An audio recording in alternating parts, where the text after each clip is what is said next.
Hello, Embrace Creatives. This is Fernando Del Rosario coming in for episode 7 of this video blog series. A series that's I'm collaborating with Embrace Creatives.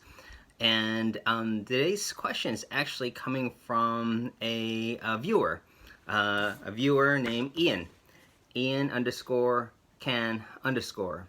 And I'll tell you more a little bit about Ian in a little bit, and this will kind of play a factor on his question. But his question is, how do you deal with hurdles? I love that question. It's a great question, and but it's also a loaded question.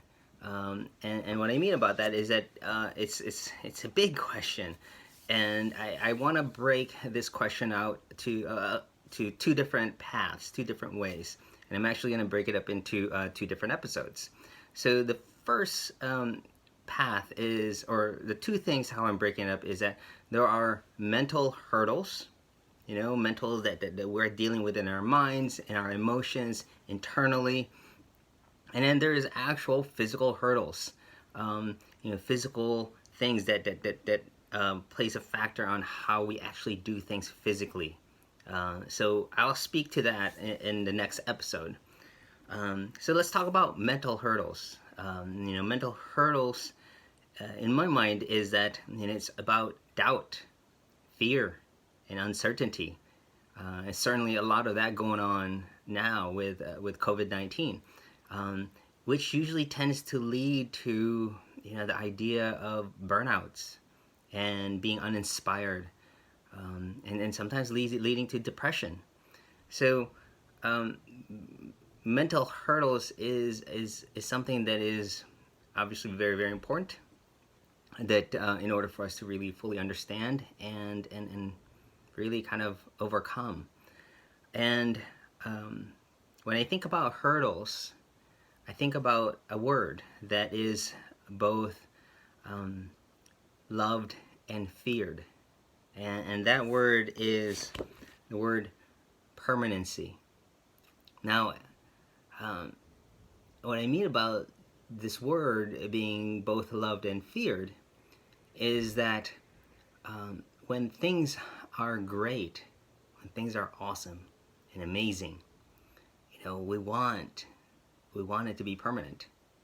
We love the concept of permanency. When things are amazing, we want it to last as long as possible. We want it to be permanent. We want that feeling to be permanent. But then when things are bad and things are tough and things are rough, we fear permanency. We're afraid that this bad time, this bad circumstance, this terrible situation is going to be permanent. So we fear the word permanency. The difference is that that's how life is, right? It's the highs and the lows and the ups and the downs. And I draw a little chart here where it's kind of just, it's a wavelength, right? It's up and down. It's like a roller coaster ride. And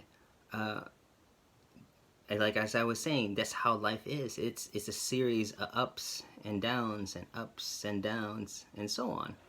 And what's amazing about this is that as much as this is consistent, that's something that we can rely on, that when things are high, are great, we can rely that things is going to take a dip at some point, right? But one thing for sure is that it's going to keep moving forward, right? As much as the highs is going to eventually, crescent down to a low, the same thing. As much as things are in the low, it's going to crescent back up. It's going to come back up. Okay? So the trick is that how do you keep moving forward? Okay? How do you mentally prepare yourself to keep moving forward?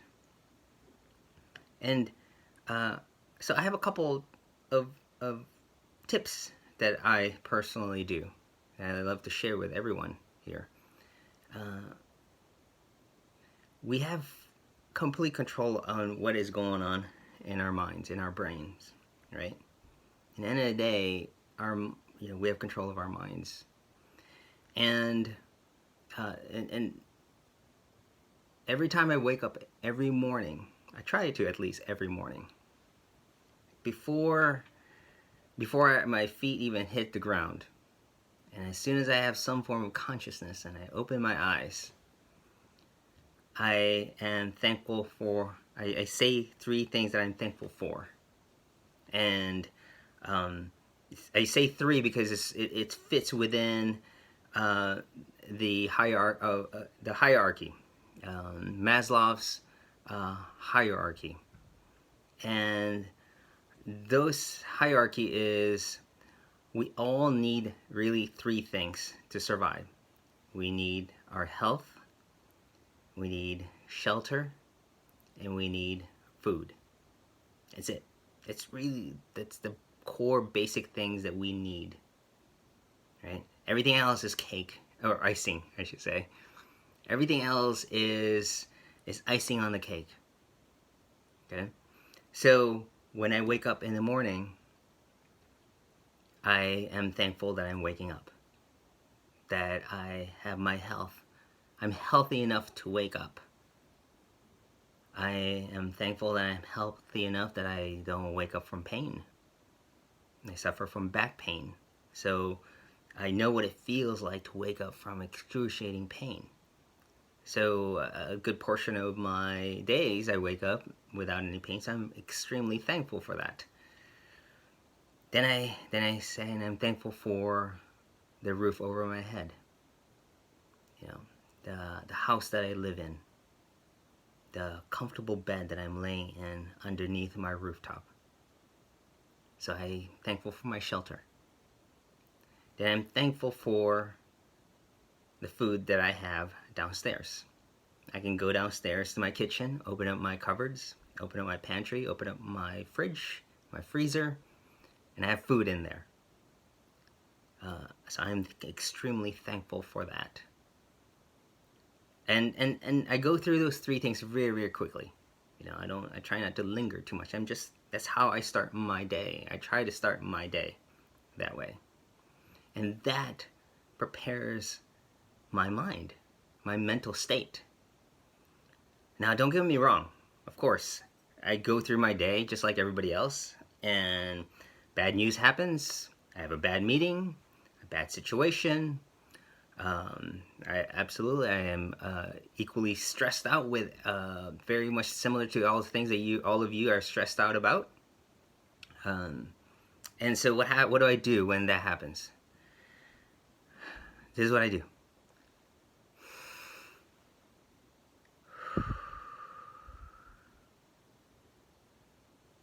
I breathe, even just one breath. And I am thankful that I am breathing not attached to a machine. I am breathing on my own. I'm breathing without pain. I am breathing in general. That I live in a place where I can take a deep breath in.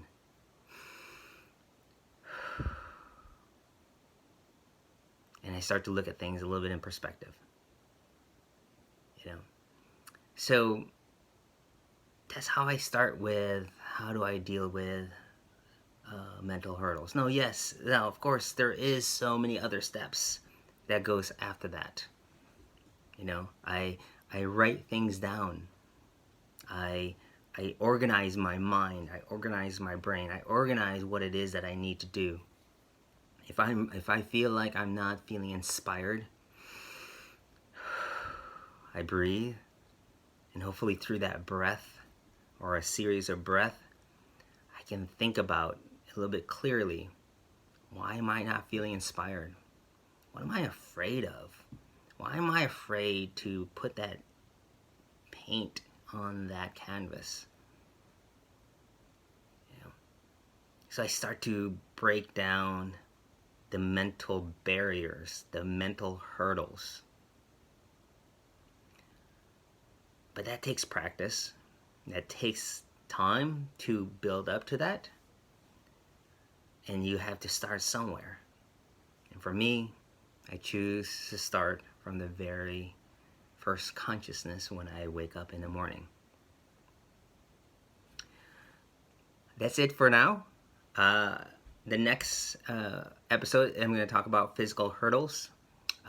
But again, if I hope this these series brings up questions or inspires you to ask questions.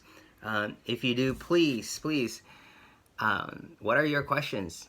Ask me, and I will do my best to answer them. After